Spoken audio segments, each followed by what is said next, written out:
El catecismo nos enseña que el bautismo, al ser el primer sacramento que se recibe en la iglesia, es la puerta para los demás sacramentos.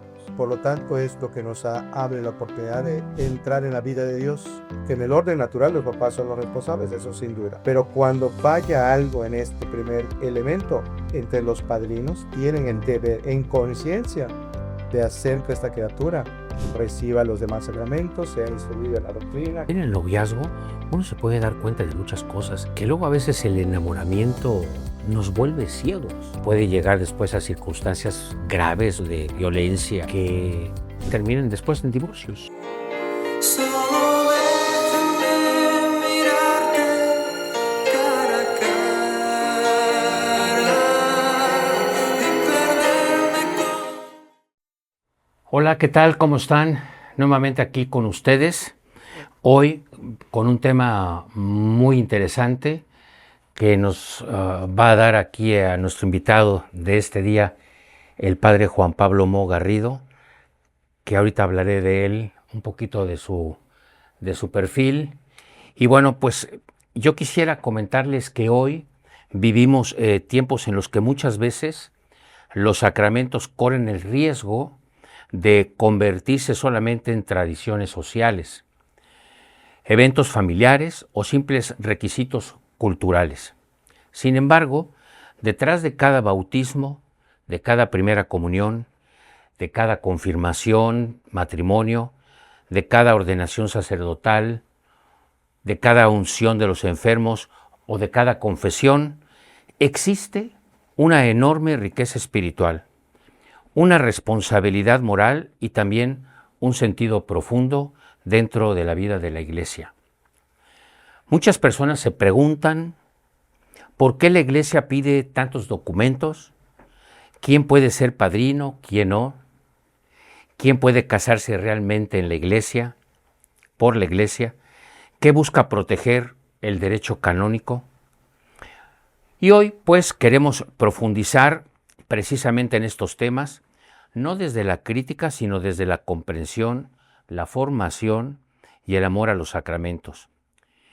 Y para ayudarnos en este tema nos acompaña, como les dije, el padre Juan Pablo Mo Garrido, que fue ordenado sacerdote el 23 de marzo del 2001. Ha cumplido apenas hace algunos meses 25 años de su ministerio. Él es licenciado en Sagrada Escritura por el Pontificio Instituto Litúrgico San Anselmo de Roma, maestro de las celebraciones litúrgicas de la Sagrada Iglesia Catedral, párroco del Sagrario Metropolitano y rector de la Iglesia Catedral de Mérida, a quien le agradecemos profundamente su presencia y disposición para esta importante conversación. Padre, muy buenas tardes. ¿Qué tal, Juan Antonio? Pues buenas tardes a ti, a todo tu auditorio, a todas las personas que amablemente nos escuchan y nos verán. En primer lugar, pues agradecer esta oportunidad y como bien has dicho, los sacramentos pues son una parte no importante, importantísima de la vida de la iglesia, ¿no? Y qué bueno que se pueda dar la oportunidad de hablar de ellos, quizás un poco informal, pero no con falta de seriedad, ¿verdad? Y Exacto. pues contribuiremos a eso si es posible, pues muy agradecido. No, Padre, al contrario, a ti, muy agradecido a ti. Hoy, Padre, queremos hablar de este tema muy importante, los sacramentos y la responsabilidad de los fieles. Muchas personas conocen los sacramentos desde la tradición, pero no siempre comprenden las responsabilidades espirituales y también las administrativas que implican.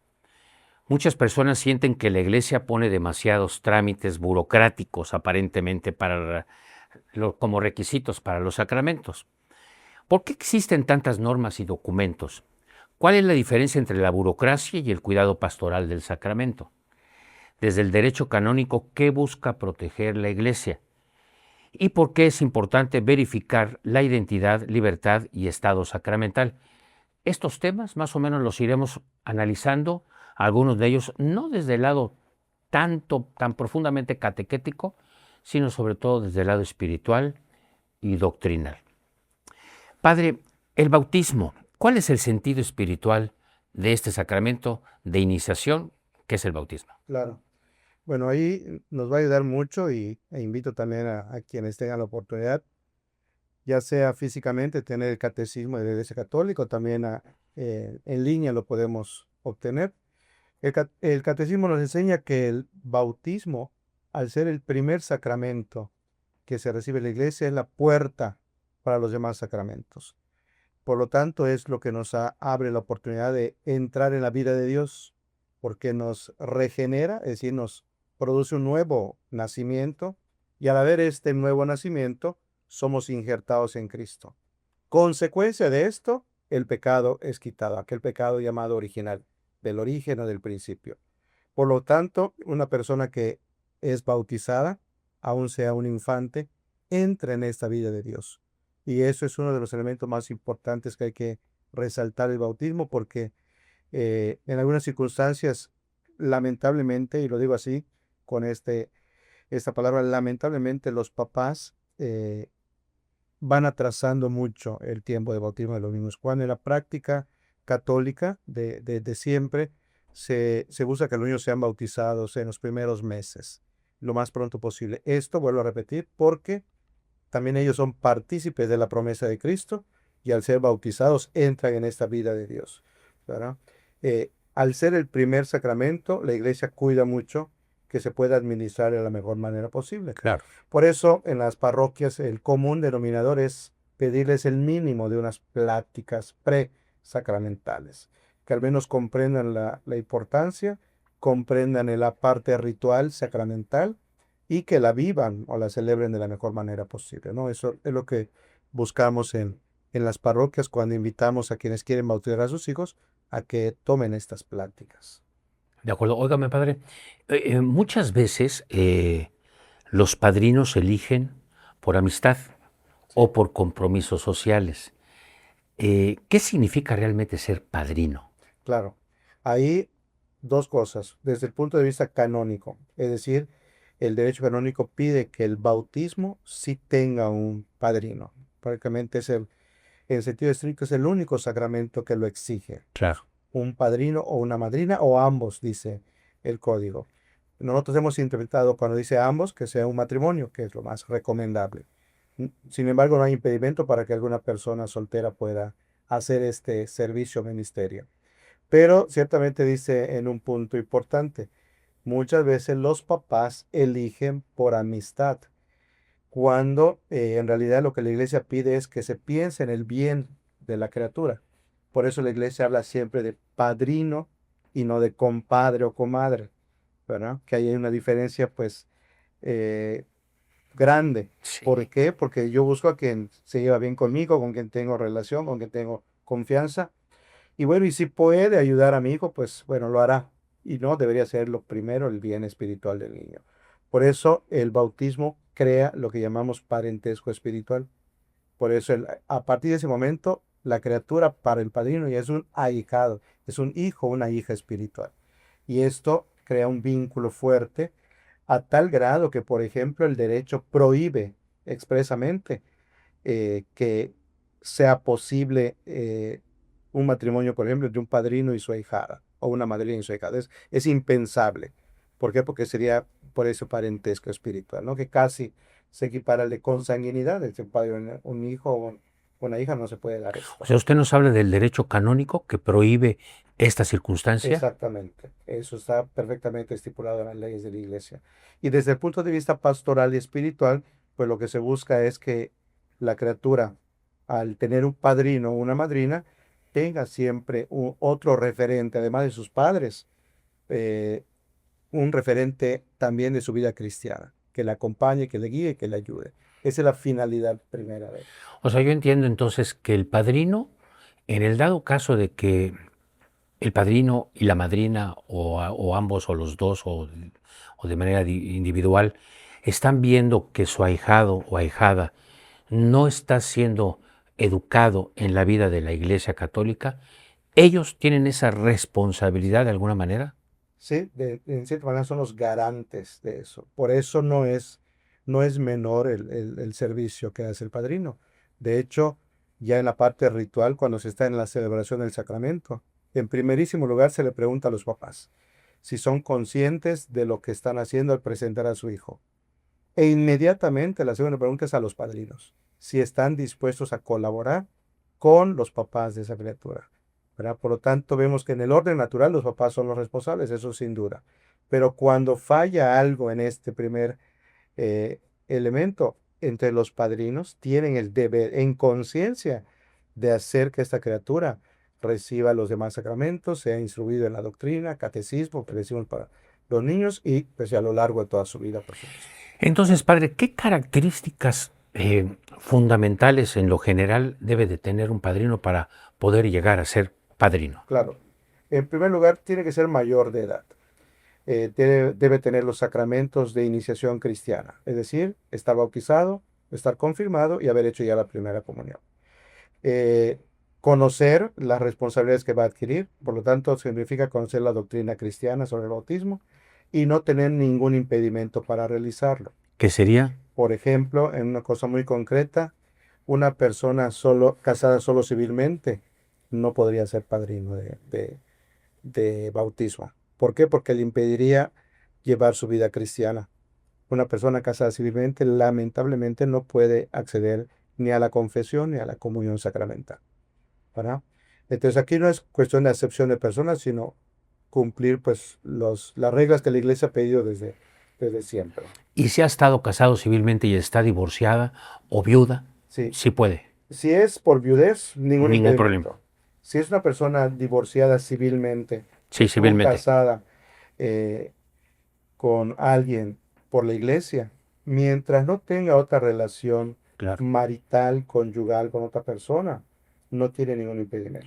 Pero, Podría ser, pero que tenga una vida en la práctica claro, de fe. efectivamente. O sea, es fundamental que quien va a ser padrino conozca lo que significa la vivencia cristiana y la practique. Debe tener un conocimiento y praxis católicas. Claro. Ok. Entonces, pues bueno, ya nos ha respondido muchísimas de las preguntas que traía yo acá. ¿Qué responsabilidad adquieren los padres al pedir el bautismo de sus hijos, padre? Claro, son dos cuestiones que la iglesia les pide principalmente. Uno, ver por la educación cristiana de sus hijos, ¿verdad? Eso es una cuestión fundamental. Los papás, por el orden el mismo de la naturaleza, son los primeros responsables. Y segundo, ver que transcurrido el tiempo reciban la instrucción que va acompañándoles a lo largo de su vida, ¿no? El bautismo, la comunión, la confirmación y los demás sacramentos. Digamos que esas son las dos principales responsabilidades de los papás, en la educación de la fe y, por supuesto, de la vida cristiana. Ok, padre. Bueno, hablando del bautismo, comentamos que de alguna manera pues es el sacramento, creo, de iniciación más importante, porque sin él los demás no se pueden dar. Efectivamente. Entonces, yo paso de ser una criatura a ser hijo de Dios. Exacto. Y al estar ya injertado en la iglesia, tengo todos los derechos que cualquier hijo de Dios tiene derecho, ¿no? Sí. No sé, padre, si se nos escapa algo más del sacramento. Sí, quizás junto con eso todos los derechos también. Y obligaciones. Exacto. Conforme va creciendo la persona, va adquiriendo también sus responsabilidades y obligaciones. Claro. Es por eso el bautismo se le considera la puerta de acceso a los demás sacramentos. Sin bautismo no se puede recibir ningún otro sacramento. Ok, padre. Pasando al siguiente tema, padre, a la confesión o la reconciliación. En una época en la que pareciera que se ha perdido el sentido del pecado, en esta época estamos hoy en día, también vemos que muchas personas se han alejado del sacramento de la confesión. Me gustaría que nos ayudara a comprender mejor su importancia. Muchas personas nos dicen, yo no me confieso directamente con Dios. Yo no me confieso directamente con un sacerdote, me confieso directamente con Dios. ¿Qué es lo que nos enseña la Iglesia hoy con respecto al sacramento y la importancia del sacramento de la reconciliación? La doctrina de la Iglesia sostiene que nuestro Señor Jesucristo nos dejó 7 sacramentos. No tenemos tanto problema con el bautismo. Todos los que nos decimos cristianos, aún los no católicos, le aceptamos de una u otra manera. La cena del Señor, la Eucaristía para nosotros, también. Los problemas empiezan con la confesión, con la confirmación algunos, porque como entra el elemento humano de manera mucho más directa, es donde viene entonces cierta reserva. Sobre todo, como bien señalas, en los últimos Tiempos. tiempos, ¿verdad?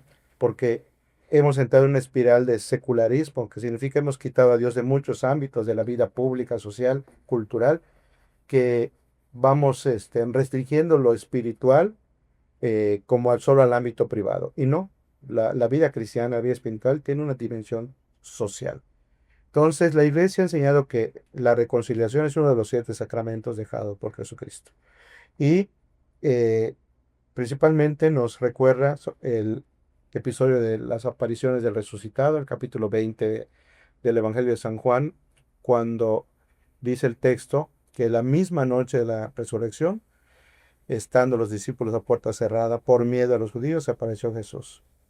Les da un saludo, el saludo del resucitado. La paz esté con ustedes. Es uno de los más bellos saludos. Y enseguida, dice el texto, sopló sobre ellos Sí. y les dijo, reciban el Espíritu Santo. A quienes les perdonen los pecados, les serán perdonados, y a quienes no se los perdonen, les quedarán sin perdonar. La iglesia en estas palabras descubre una intención de Jesús, porque se lo está diciendo al grupo reducido de los discípulos, y a ellos les está dando este poder, digamos ahora, no han tenido poder sacramental. De manera entonces que desde entonces y desde siempre la iglesia entendió que tenía esa potestad para ayudar al ser humano, al Hijo de Dios que caído en pecado después de su bautismo, a reconciliarse con él. Pero así como estamos viendo hoy que hay una tendencia a alejarnos de la conversión, pero curiosamente también estamos en una época donde se busca demasiada terapia. O sea, buscamos eso también, ¿no? Entonces, aunque el sacramento no entra en esa categoría, supone también cierta ayuda con base humana.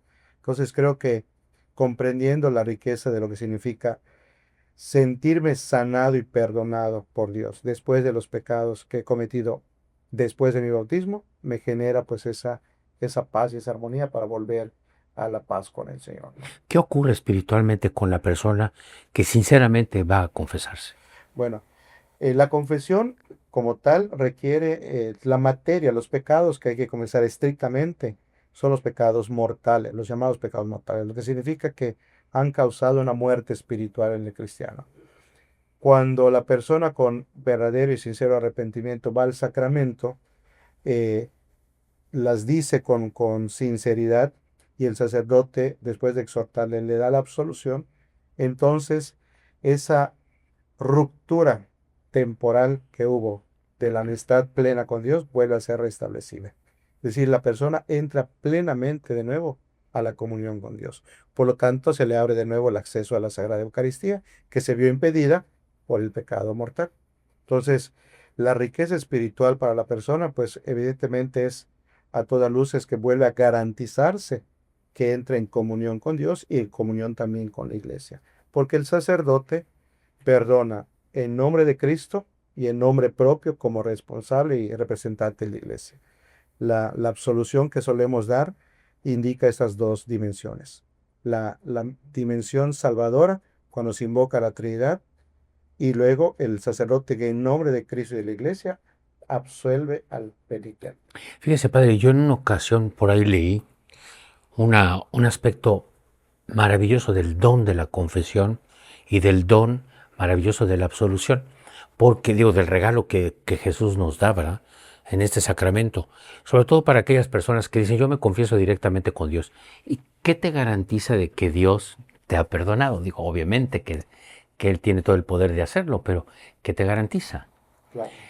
Si tú vas con un sacerdote y confiesas tus pecados, pues el sacerdote te va a decir, yo te absuelvo de tus pecados. Tú lo escuchas o si no escuchas y tienes un problema, bueno, pues seguramente el sacerdote te dirá cómo. Pero tú lo escuchas y tienes la seguridad de que Él te ha absuelto de tus pecados. Claro. Entonces, eso es algo muy estupendo y maravilloso de lo que es el sacramento, de que realmente a mí me garantiza de que Dios me ha perdonado a través de las palabras del sacerdote. Claro, pero además también aquí se a veces no tenemos tan en cuenta que el pecado no solamente rompió mi relación con Dios, mi Sí, vínculo con Él, sino con la comunidad, claro. ¿verdad? Porque aquí nos vamos un poquito a la teología de la iglesia que San Pablo nos dice en la primera a los Corintios, en el capítulo 13, que la iglesia es como un cuerpo, ¿verdad?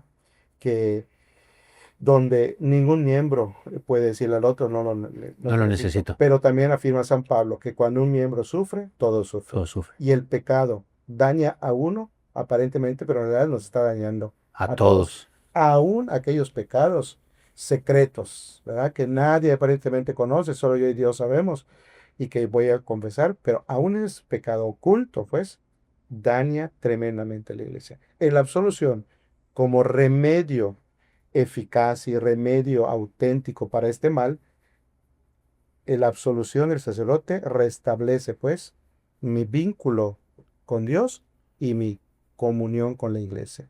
Por eso en la persona del sacerdote se da esta doble dimensión. Claro. La iglesia, además, es un poco de manga ancha, padre. Nos dice que por lo menos una vez al año hay que confesarse, ¿no? Sí. Usted, padre, en la práctica, realmente, ¿con qué frecuencia cree que sería bueno para un católico confesarse? Pues mira, más que una frecuencia, siempre es aconsejable que la persona eduque su conciencia personal.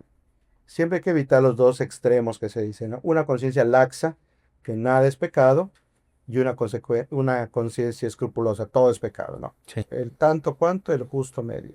¿Qué significa esto? Que si yo soy consciente de que en un momento determinado he cometido una falta grave, que sé que ha roto mi comunión con Dios, no debo ser perezoso espiritualmente hablando, de ir a buscar lo más pronto el sacramento. Eh, Tampoco tener miedo de que si ya pasaron unas semanas y diciendo que estoy bien en paz con Dios, pero ¿será que no he hecho algo que, que, que no he confesado? Creo que las personas deberían buscar el sacramento periódicamente. Eso es la recomendación. ¿Qué significa periódicamente? Va a depender de la experiencia de cada persona. Hay quienes necesitamos la confesión mensual. Hay quienes otros necesitamos la confesión semestral, ¿verdad? Entonces, va a depender mucho de la conciencia que tenga de los pecados que ha cometido y que en base a eso sepa que necesita la gracia de Dios, ¿verdad? Entonces, para, para que se le dé el verdadero valor y dimensión sanadora al sacramento como verdaderamente lo tiene. Se me estaba pasando a hacerle esta pregunta. ¿Qué condiciones se necesitan para hacer una buena confesión? O sea, me imagino que tener una buena conciencia Sí, moral en cuanto a ha sido mi vida en el día a día, ¿no? claro. Bueno, los 5 pasos que siempre nos enseña la iglesia invitan primero al examen de conciencia, o sea, una revisión minuciosa eh, de, desde mi última conversión a ese momento que quiero, un examen de conciencia. Una vez que soy consciente ya de lo que he hecho, el arrepentimiento, ¿verdad? Es decir, lo que llamamos el dolor de corazón. Sí. Me duele haberlo hecho. Tercer paso, propósito de enmienda. Soy consciente de que esto no lo quiero volver a hacer. Y una vez que he cumplido esto, el cuarto es ya ir con el sacerdote, hacer la confesión verbal de mis pecados y cumplir la penitencia que el sacerdote me imponga después de haberme confesado. Y esto es así como que la iglesia sabiamente nos pide estos pasos porque sabe que son el mínimo recomendable para sanar espiritualmente el daño que ha generado el pecado en nosotros. Ok. Resulta, padre, interesante que muchas personas buscan bautizar a sus hijos, recibir la confirmación o casarse por la iglesia, pero olvidan que la confesión es uno de los sacramentos que más transforma la vida cotidiana del cristiano, porque nos permite experimentar de manera personal la misericordia de Dios. Pero hablemos ahora, padre, de la primera comunión y de la confesión. ¿Cuál es el sentido, padre, espiritual de estos sacramentos? Primera comunión y de la confirmación. Ok, de la comunión, también el catecismo nos enseña que es el sacramento por excelencia, porque no es algo, sino que es alguien, es como Jesucristo. La fe católica sostenido a lo largo de estos 2 milenios sobre la firme convicción de que una vez que se da el milagro de la transubstanciación, es decir, que se realiza la conversión del pan en el cuerpo de nuestro Señor y la del vino en la sangre de Jesucristo, está Él verdaderamente presente. Que Jesucristo se esconde en estas sustancias. Exactamente. Pero bajo la apariencia de pan y vino, Él está ahí completito. Entonces, esa ha sido la fe constante de la iglesia. Entonces, el sacramento por excelencia es la Eucaristía. Tan es así que dentro de una celebración eucarística se pueden celebrar bautismos. Claro. Dentro de la celebración eucarística habitualmente se celebran las confirmaciones. En una celebración eucarística o misa se nos da la ordenación y concelebramos la primera misa nosotros. Exacto. Es decir, verdaderamente es el centro de la vida de la iglesia, la Eucaristía. Por eso nos tomamos muy en serio la preparación hasta de los pequeños, ¿verdad? Los niños que ya están en edad de recibir la instrucción catequética hacia la comunión, no hay que descuidar, ¿verdad? Esta preparación, porque es recibir al mismo Cristo. Entonces, ahí creo que la clave está en entender que no es algo, sino que es alguien que nos espera y de quien nos vamos a alimentar, ¿verdad? Qué importante, perdón para que te interrumpa, qué importante es esto. Porque luego mucha gente no entiende el por qué. ¿Por qué tengo que llevar a mi hijo tanto tiempo a formarlo? O sea, lo que dice usted, padre, es muy cierto. O sea, vas a recibir a Jesucristo. Exactamente. Y el niño, con determinada edad mínima, pues debe entender lo que va a recibir. Claro. No va a recibir un pedacito de pan, va a recibir a Jesucristo mismo. Sí, de hecho, bueno, aquí hablando en nuestro contexto local de nuestra arquidiócesis de Yucatán, aquí se ha hecho ya la opción de acompañar a los papás y a los niños un poquito más de tiempo, aún un poco más, ¿verdad? Es decir, hoy, creo yo, bendito Dios, ya no encontramos en ningún lugar una preparación a la ligera o express, que en unos par de meses, 3 meses se prepare a la comunión. No, hoy hay un proceso, hay un acompañamiento parroquial, se le invita a los papás a integrarse y aunque cuesta trabajo, porque esa es una realidad, no hemos visto, hay muchos que están todavía renuentes, pero en general se valora la preocupación. Sí. Porque no se trata solamente de que el niño sienta que quiere recibir a Jesús, que eso ya es bueno que lo sienta, sino que comprenda a quién y por qué va a recibir a Jesús. Ahí es donde la catequesis ha hecho un trabajo bastante bueno, aunque falta mucho por hacer. Claro. ¿no? Padre, muchas personas, familias desaparecen después de la primera comunión. ¿A qué cree usted que se deba esta circunstancia? Que Desaparecen de la vida catequética. de la vida parroquial, sí, De la eso vida es verdad. parroquial. Tenemos un porcentaje de perseverancia menor al 50%.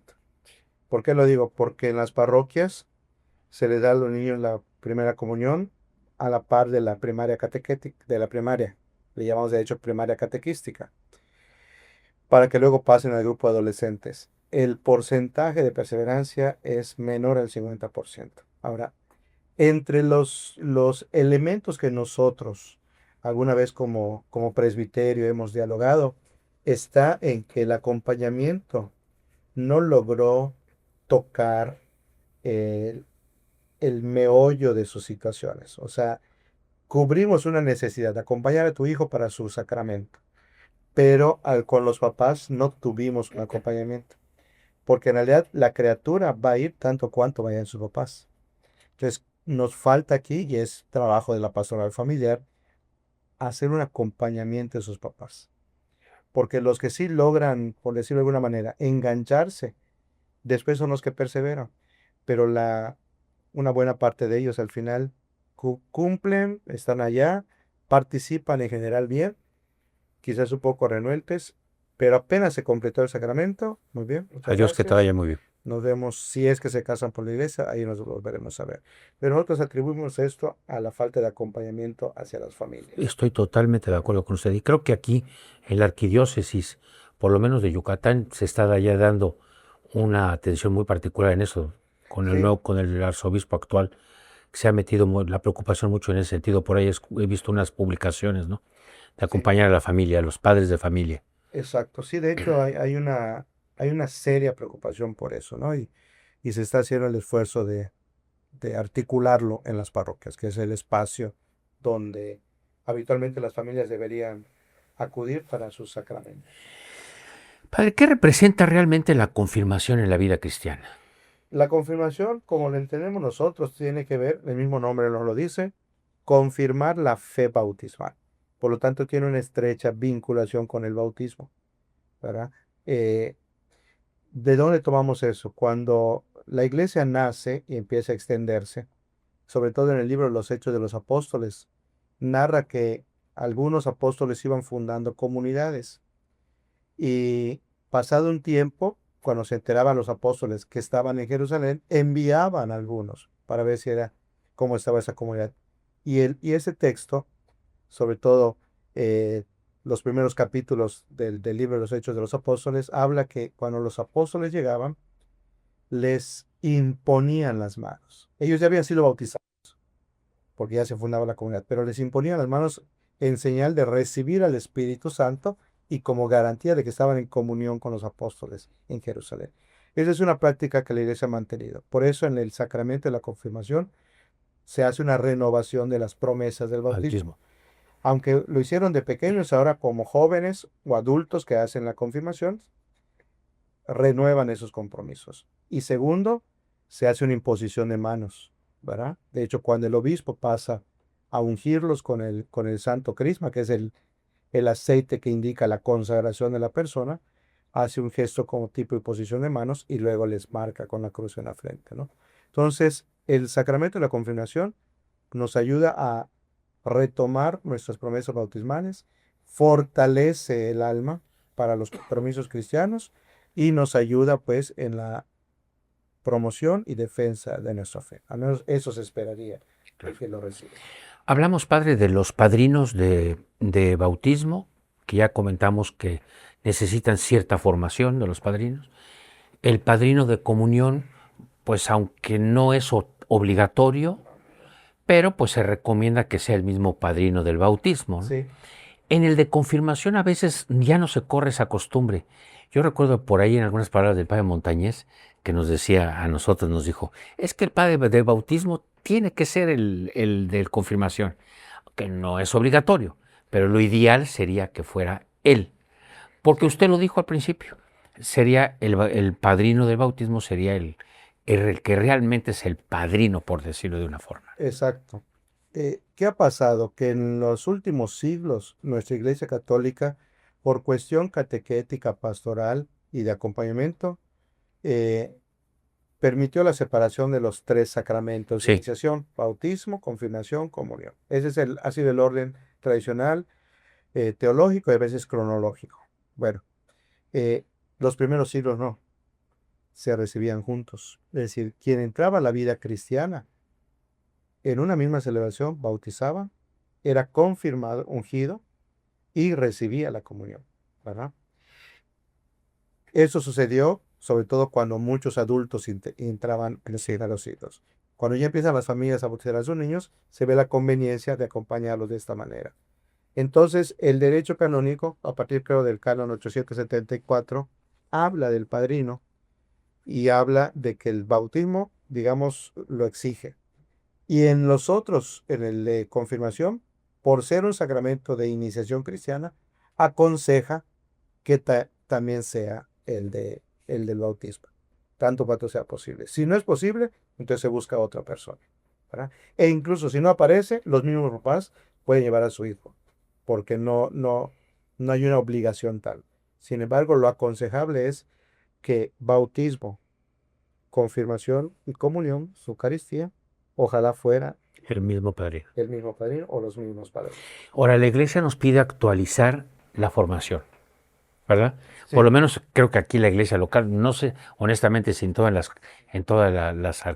diócesis de la República se maneja igual, pero sí nos pide que por lo menos tuvieran 6 meses antes de la celebración del sacramento, que tengan esa formación Sí, actualizada. las pláticas presacramentales. Exacto. Sí. Y eso cada parroquia establece un poquito ese acompañamiento. Ok. Pero sí es verdad eso, se les pide a los padrinos, pues volver a tomar la catequesis conveniente para entender el sacramento que van a celebrar. Sí. Ok, padre. Padre, entremos ahora a lo que es el matrimonio. ¿Qué es el matrimonio, el sacramento del matrimonio religioso? Bueno, eh, creo que sí comprendemos todos que el sacramento es una institución de orden natural, desde siempre anterior a Jesucristo. Ahora, ¿por qué nosotros lo consideramos sacramento? Porque muy claramente, ahí sí lo señala la Sagrada Escritura, Jesús le dio una importancia que no se le daba en el judaísmo. Creo que recordaremos aquel pasaje cuando le cuestionan a Jesús nuestro Señor sobre la posibilidad de divorciarse a la mujer según la ley de Moisés. Y Jesús responde eso. ¿Qué les dijo Moisés? Por decir, vamos a escuchar al gran legislador, ¿no? Y dice, bueno, Moisés nos permitió darle un acta de divorcio a la mujer y separarse. Entonces, sí, Moisés permitió eso, debido a la dureza Dureza de del su corazón corazón. de ustedes. Pero en el principio no fue así. Entonces Jesús se remite al origen. Y sabiendo la intención de Jesús, era establecer esta unión como algo sagrado, Sagrado. no meramente un contrato, como sí tenía esa dimensión en el judaísmo, y lo tiene, lo sigue teniendo en el llamado matrimonio civil, ¿verdad? En una especie de contrato, si no funciona, nos separamos. No, aquí no, hay una vinculación espiritual y no solo afectiva de las personas. De tal manera entonces que Jesús, decimos en la iglesia, eleva el matrimonio de origen natural, de institución natural, a institución sobrenatural, Ok. sagrada, ¿verdad? Como sacramento. Entonces, lo que ha existido siempre de la unión del hombre y la mujer, ahora tiene una dimensión sacramental que los hace vincularse y genera este vínculo sacramental que es indisoluble, decimos nosotros, ¿verdad? Según las palabras de Jesús. Eh, Porque él complementa, dejará el hombre a su padre y a su madre, se unirá a su mujer, no serán los dos ya dos, sino una sola carne, ¿verdad? Y lo que Correcto. Dios une, no lo debe separar el hombre. En esas palabras, donde la iglesia encontró siempre la intención de Jesús de hacer sagrada esta unión. ¿Qué condiciones, padre, deben de tener o de existir para que un matrimonio sea válido en la iglesia? Para que sea válido, bueno, aquí hay una cuestión. La iglesia maneja también la cuestión de validez y licitud, ¿verdad? Para que sea válido, las personas tienen que ser conscientes de lo que están haciendo. No debe existir ni presión ni obligación. Incluso también no debería haber ignorancia de lo que significa, al menos en general, el sacramento. Porque eso podría generar que el sacramento no se realice como corresponde. Entonces, cubriendo esto, que se celebre según el rito de la iglesia, para garantizar validez y licitud, ¿verdad? Aquí un poquito influenciados quizás por la moda de hollywoodense o de las telenovelas, no falta una pareja de novios que nuestros votos, ¿no? En la iglesia no existen votos para el matrimonio. La iglesia católica no tiene votos, tiene unas palabras que son estilo promesa, pero que generan ese vínculo. Le llamamos nosotros consentimiento, el consentimiento de las parejas, y que tiene que hacerse con una fórmula, como todos los sacramentos de la iglesia. Por ejemplo, Totalmente. para consagrar yo tengo que repetir las mismas palabras que dijo Jesús y que están en el misal. Para confesar y absolver tengo que repetir las mismas palabras. Pero en el matrimonio los novios o los futuros esposos deben repetir las fórmulas aprobadas por la iglesia. Cuando se dicen libre y voluntariamente, es cuando nosotros decimos ya hay matrimonio. Que después venga a darse la consumación, que es el acto conyugal, eso es posterior. Pero en ese momento ya hay matrimonio. Entonces, eso garantiza la validez, ¿sí? Y la licitud en cuanto que se siguió el rito conforme a la liturgia de la Iglesia Católica. Claro. Y hay que entender aquí, padre, que los futuros esposos son de alguna manera los ministros, por decirlo de una forma, Sí, en el matrimonio, porque el sacerdote es en el único sacramento, es puro testigo, ¿no? sí, Entonces, efectivamente. por eso tienen que tener el conocimiento real de lo que va a pasar en ese momento del sacramento. Claro, de hecho, por eso también creo que conviene aclarar que, cierto, el matrimonio es el único sacramento que la Iglesia descubrió que el ministro no es el sacerdote, sino los cónyuges. Y que el sacerdote es un testigo oficial juntamente con la comunidad que está presente. Pero quienes hacen el sacramento son los dos que están en ese momento celebrándolo, ¿verdad? El esposo y la esposa. No así los otros Pero el sacramentos. depositario del sacramento es la iglesia.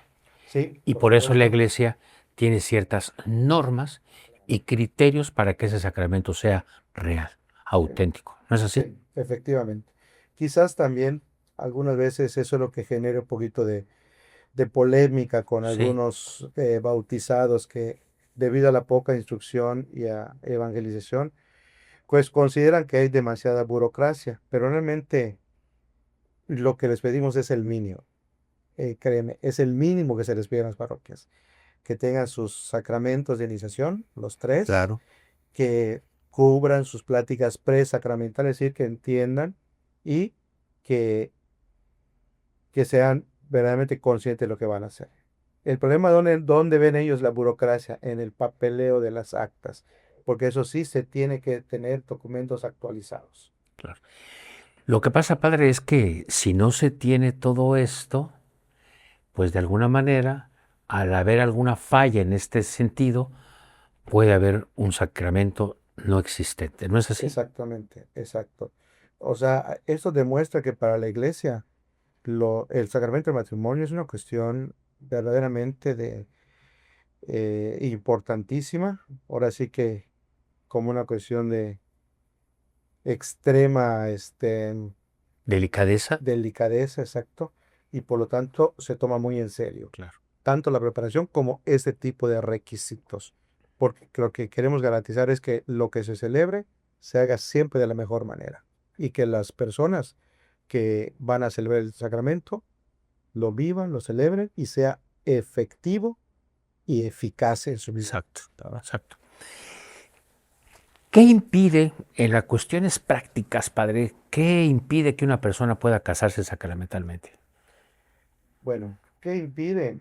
Primero, en Creo que el ya orden, mencionó algunas usted sí, ahorita. en el orden natural, que tenga algún impedimento también de conocimiento, esté impedido, Psicológico. psicológico, emocional, que impedimento. Eso sí, sí sería una limitante, un impedimento, porque al no haber conocimiento Ujú. de lo que se va a celebrar, entonces puede invalidar o puede hacer inexistente el matrimonio. Ujú.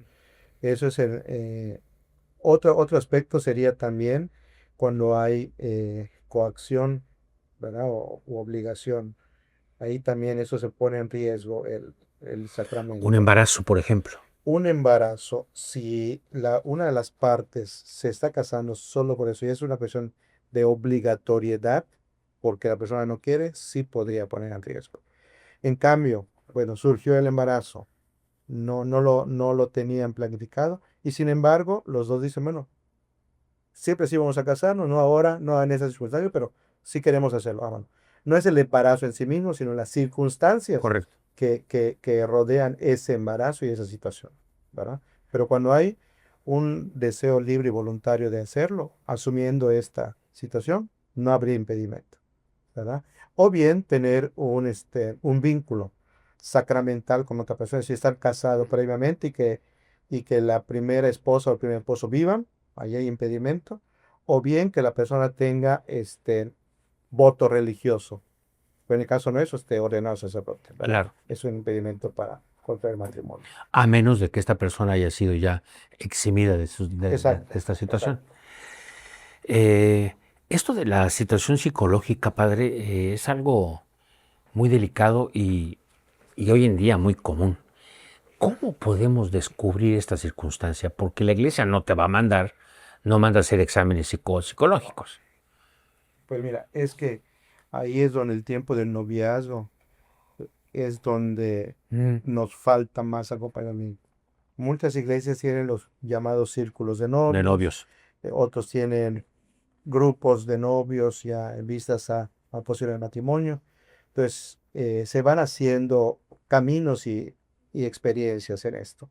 Pero lo que más aconsejamos es que en el tiempo de noviazgo, que debe ser el tiempo de conocer Claro. la personalidad y el carácter con quien yo quiero compartir la vida. El problema está que, bueno, a veces se salta eso y se piensa que por el simple hecho de que me gusta o nos atraemos, ya va a ser para mí. Pues todo el Exactamente, enamoramiento exacto, terrible. exacto. Nos quedamos en ese aspecto superficial. Entonces, cuando se llega solo a eso y no se profundiza en el carácter, entonces se adelantan algunas cosas, pero no se hizo lo que se debería, ¿no? Pues, ¿qué es lo que nosotros aconsejamos? Que el tiempo del noviazgo se viva siempre buscando la experiencia de quienes puedan acompañarnos. Nosotros, evidentemente, como iglesia, aconsejamos, si existe círculo de novios en tu parroquia, Entra, éntrale, claro. te va a ayudar. Si existen otros proyectos en otras parroquias, búscala. Ojalá las familias fuera también este espacio, pero no todas las familias también tienen esta facilidad. Es que esto, padre, que estás diciendo es bien importante, porque ahí en el noviazgo uno se puede dar cuenta de muchas cosas, Sí, reacciones, eh, actitudes, que luego a veces el enamoramiento nos vuelve ciegos.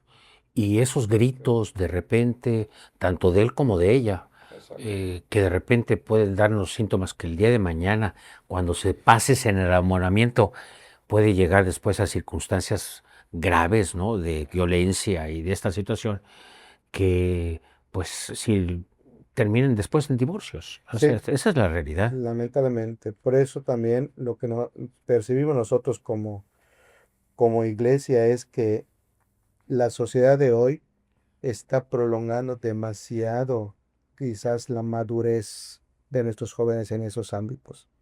O sea, hoy no le temen mucho al compromiso y eso es una señal de inmadurez. También eso, la inmadurez afectiva y la inmadurez Sí, psicológica pueden generar un impedimento para el matrimonio. sí. Hoy las redes sociales, padre, tan fuertemente ya arraigadas en los jóvenes, pues están afectando también mucho en este sentido a los jóvenes. O sea, porque creo que se meten en cuestiones de pornografía, de todo este tipo de cosas que van engañando la mentalidad de los muchachos Claro, y van llevando otras cosas que al final de cuentas pues no les va a beneficiar en nada y puede afectar a esa relación del noviazgo y después al claro, matrimonio. claro. De hecho, es uno de los factores que más generan problemáticas después, ¿no? Porque como se adelantaron a esa etapa de la intimidad sexual, ya no, y como están todos dentro en el marco de ese enamoramiento que mencionábamos en su Sí. momento, ya la parte objetiva, real, de ver el carácter, el temperamento de la persona con la que estoy, la doy por supuesta. Y no, la intimidad no necesariamente significa el grado más profundo de la relación, no Por supuesto necesariamente. que no. Entonces, para nuestros jóvenes, cuando pasan este límite, eh, caen en esto. Pues evidentemente, cuando se casan y surgen los verdaderos problemas temperamentales Ujú. o diferencia de carácter, es donde viene entonces el punto de quiebre y ya no hay marcha atrás. Y que, como bien dijiste, puede llevar al divorcio y a muchos otros factores. Claro. Pero es esta problemática. Claro, lamentablemente la pornografía que hoy literalmente está a un clic de la mano de las personas ha dañado muchísimo Sí, esta sí, sí, cuestión, sí, sí, esta sí. cuestión. Padre, y muchas personas creen que la nulidad matrimonial es un divorcio en la vida de la iglesia. ¿Nos puedes explicar un poco este punto de vista? Porque en realidad no Claro. lo es, ¿no? No, no, no, no lo es. Y de hecho, sí, es bueno clarificar que la iglesia no nunca promueve el divorcio, ni hay divorcio por la iglesia, ¿no?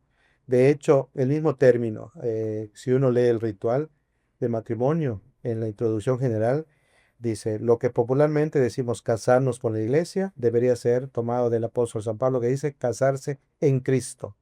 O sea, varón y mujer se casan en Cristo y se unen a él en el matrimonio.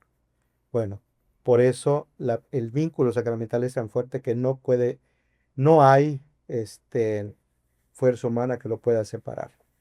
Viendo esto, la iglesia abre una puerta para poder analizar e investigar si un matrimonio con ciertas características que se presenten pueda ser declarado nulo o se declara su nulidad. ¿Qué significa esto? Después de un tiempo de investigación y de recopilar pruebas y demás, se declara que cuando se celebró el matrimonio no se cumplieron todos los requisitos o hubieron impedimentos o hubieron faltantes que no permitieron que el sacramento se realice. Por lo tanto, la iglesia declara inexistente o Inexistente. nulo. Ok. ¿Verdad? Es eso. Y es un juicio. Es un juicio que lleva al menos un par de años. Pero también, también es bueno que sepan que el hecho de que una persona promueva su juicio de nulidad no significa que se lo van a dar, Claro. porque muchas personas quedan muy dolidas porque tienen la esperanza. También es bueno aclarar que la infidelidad de una de las partes por sí sola no No es causa de nulidad, porque muchos van por eso, es que me fue infiel. ¿Cuándo? ¿Antes o después? No, pasado. Entonces, lamentablemente ahí no es causa. Así es muy cierto. Padre, pasemos a otro sacramento, la unción de los enfermos. Mucha gente todavía cree que este sacramento es solamente para cuando alguien se va a morir. Sí. ¿Qué nos puede explicar sobre esto? Claro, primero pues ya también el cambio de nombre, eso es lo primero, ¿no? Hoy en día, hasta el mismo ritual y la doctrina de la iglesia, en el catecismo de la iglesia, le llaman sacramento de la unción de los enfermos. Previo a eso se le llamaba extrema unción. Extrema unción. De ahí viene un poquito esa praxis y esta creencia de que cuando ya sean las últimas, vamos a llamar al sacerdote. No, no debe ser así, porque estamos impidiéndole al enfermo un bien espiritual. Segundo, creo que también a veces por eh, una caridad un poquito mal orientada hacia el enfermo, no le decimos su situación real y le prolongamos. Y creo yo que el enfermo tiene derecho a saber su situación. Porque si es una situación de extrema gravedad, el enfermo puede pedir esa gracia antes, ponerse en paz con Dios, con sus seres queridos, con todo. Entonces, prolongar demasiado no es aconsejable. Eso es lo primero que hay que decir. Nunca es aconsejable dejar para el último el sacramento. Una persona, desde que entra en una etapa de franca falta de buena salud, pues es sujeto del sacramento. Es más, el derecho canónico permite de que personas a partir de los 59 años reciban, si así lo desean, periódicamente, aunque no tengan una enfermedad grave. No sé por qué yo tenía la idea equivocada de que era a partir de los 65. Estoy mal. ¿No? 59 años. Ah, perfecto. Entonces, abre esa puerta. De tal Claro. manera que, porque bueno, también sabemos, ¿no? Con la cuestión de que la llamada, etcétera, la llamada tercera edad, también la salud empieza a menguar un poco, en fin, se vuelve uno quizás un poquito más frágil y vulnerable, de la iglesia acompaña en ese momento. Sí. Pero, evidentemente, los primeros destinatarios son los enfermos. Cabe aclarar, bautizados. Claro. Aún los niños podrían recibirlo siempre y cuando estén bautizados. Sí. Sí. Yo, gracias a Dios, tengo la costumbre de cada año ya, pues, practicar este sacramento porque vale la pena, ¿no? Tiene, si no me equivoco, padre, una doble virtud, por llamarlo de una manera, que cura el alma, cura el cuerpo, y si nos toma con esta unción, nos puede llevar directamente al cielo, sin pasar por el purgatorio. Bueno, evidente, sí, hay una cuestión ahí muy clara. La doble virtud que tiene del bien que le hace al alma y el bien que le hace al cuerpo, eso no queda duda. Respecto a esto último, bueno, sí creemos que pueda tener esa virtud. Bueno, no lo podemos en todo asegurar, Claro. pero evidentemente si la persona se prepara y la recibe con las disposiciones que requiere, evidentemente la misericordia de Dios le abraza y le, Sí. ¿no? Padre, entremos ahora al diaconado y al sacerdocio, o sea, al orden sacerdotal. ¿Qué es, padre, el sacerdocio? ¿Qué revisa la iglesia antes de permitir que alguien sea ordenado diácono o sacerdote? Ok. Primero también aquí, cuestión terminológica. El sacramento le llamamos solamente sacramento del orden. Sí. Ya no se le pone ya lo sacerdotal. ¿Por qué? Ok. Porque el sacramento del orden tiene 3 grados: diaconado, presbiterado y episcopado, los Ok. obispos. De estos 3 grados, solo los presbíteros y los obispos somos sacerdotes. Ok. En cuanto que confeccionamos la Eucaristía, absolvemos los pecados y ungimos a los enfermos, cosa que el diácono no puede No hacer. puede ser. Sin embargo, en los 3 grados se imprime carácter, es decir, hay un sello espiritual que marca a la persona desde que recibe el diaconado, ¿verdad? Ok. Por lo tanto, hay un cambio en la persona. La Iglesia sabiamente a partir sobre todo del Concilio de Trento, en el siglo XVI, 1560, estableció que se fundaran los seminarios. Previo a eso, la formación era bastante irregular y dispersa. Algunos iban con sus párrocos, sí existían los monasterios donde era un poquito más formal, pero no era una cuestión unificada para toda la Iglesia. Ya el Concilio de Trento establece los seminarios. Y uno de los primeros, o al menos que se cumplieron eso, fuimos nosotros aquí en Yucatán. Por eso nuestro seminario ha cumplido ya 275 años de existencia, ¿verdad? Desde entonces ha formado a los sacerdotes de esta arquidiócesis. Entonces establece ya un tiempo de preparación, que concretamente hoy, de manera sintética, abarca 3 etapas, ¿verdad? La primera es un curso introductorio que se le llama etapa catecumenal, que el muchacho entre, renueve sus sacramentos de iniciación y quiera ser discípulo. Entonces pasa a la etapa discipular, donde se estudia filosofía. Son 3 años. Se espera que al final de esos 3 años, el joven haga una opción. Si no total, hay al menos en su corazón cierta certeza de que sí quiere consagrar su vida a Cristo y configurarse a Él. Pasa a la tercera etapa, que es la configurativa, donde se estudia la teología. Entonces todo eso al menos abarca 8 años de formación. Eso es lo mínimo que pide la Iglesia para que una persona, varón, bautizado por supuesto, que no tenga impedimento, ¿verdad? Para recibir el sacramento. Ok. Bien, qué bueno, padre, que nos mencionas este punto que realmente el sacramento es el sacramento del orden, El orden. para que no nos equivoquemos Sí. en lo que digo yo, principalmente ahorita que te acabo de decir, que es el sacramento del orden sacerdotal. Padre, pues ya con esto cerramos. Si pudieras dejar un solo mensaje a las familias católicas, y sobre todo ahorita a mí una de las cosas que más me preocupan es lo que aquí en la arquidiócesis y mencionando esta situación, pues quisiera yo pedirles aquí a todos nuestros oyentes que oremos mucho por la arquidiócesis para que haya más vocaciones sacerdotales, porque escuché una situación que ha bajado muchísimo las vocaciones y bueno, entiendo que a nivel general en el mundo así ha sido por todas las circunstancias que conocemos y se viven. Entonces hay que estar rezando mucho por las vocaciones sacerdotales porque se necesitan muchos sacerdotes, más que los católicos han venido aumentando a nivel mundial, que eso es una muy buena noticia. ¿Qué mensaje les dejas a las familias católicas sobre los sacramentos, padre? Pues yo les invitaría primero a verlos como lo que verdaderamente son, los medios por los cuales Dios nos comunica su vida divina.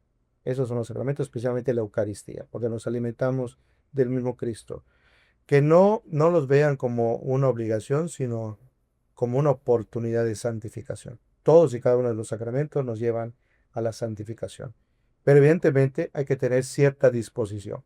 Entonces, lo que perciban como obstáculos o una carga, como son ciertos aspectos administrativos, es eso simplemente, porque la Iglesia les toma importancia porque queremos hacer bien las cosas y nunca nos tomamos nada a la ligera. Y estos trámites buscan eso, salvaguardar la santidad del sacramento y al mismo tiempo también la santidad de quienes lo van a recibir. Entonces, animarles a eso, vivirlos con alegría, vivirlos con fe, para que la vida cristiana se alimente y se nutra más de la gracia de Dios. Bueno, pues hoy hemos comprendido que los sacramentos no son simples actos sociales ni trámites religiosos. Son encuentros vivos con Dios que requieren preparación, conciencia y compromiso. También hemos descubierto que las normas y requisitos de la Iglesia no buscan alejar a las personas, sino cuidar la dignidad, la validez y la profundidad espiritual de cada sacramento. Ojalá que esta conversación nos ayude a valorar más nuestra fe, a asumir con responsabilidad nuestro papel como padres, como padrinos, esposos o fieles en general, y sobre todo a acercarnos a Dios no solamente por tradición, sino con un corazón verdaderamente dispuesto. Los sacramentos no son eventos sociales. La Iglesia pide documentos para cuidar el sacramento, pero Dios pide el corazón para transformar la vida. Padre, muchísimas gracias de verdad por este momento, por esta un poquito más de una horita, ¿verdad?, que ya nos llevamos, y por acompañarnos en este apostolado de cara a cara. De verdad que agradecemos mucho tu presencia aquí, que nos hayas dado toda esta explicación puntualmente desde el corazón. Bueno, Padre, cualquier duda nos las pueden hacer llegar a través de nuestras redes sociales o a través de las redes sociales del Padre, que no sé, Padre, si nos puedas decir en qué Claro. redes sociales te pueden encontrar. Bueno, pueden comunicarse a la de la Arquidiócesis de Yucatán, esa es una, que está disponible en la página web y también en Facebook, Arquidiócesis de Yucatán. Y segundo, Pastoral Litúrgica Yucatán, que también es un medio donde yo recibo muchas preguntas y también a través de eso, de la Pastoral Litúrgica Diocesana. Ok. De todas maneras, ahí en nuestro cara a cara, cualquier duda, cualquier circunstancia que ustedes quieran preguntarle al Padre, también nos las pueden hacer llegar a nosotros y se las haremos llegar al Padre para que nos responda. Te agradecemos mucho y esperemos vernos pronto, Padre, por acá. Pues cuando gusten y nuevamente también agradezco la oportunidad y esperemos haber ayudado a comprender esa riqueza. Pues danos tu bendición, Padre. Bueno, pues con mucho gusto y pidiendo a Dios que nos bendiga a todos. Señor esté con ustedes. Y con tu espíritu. Que les bendiga Dios Todopoderoso, Padre, Hijo y Espíritu Santo. Amén. Amén. Muchas gracias. Hasta luego.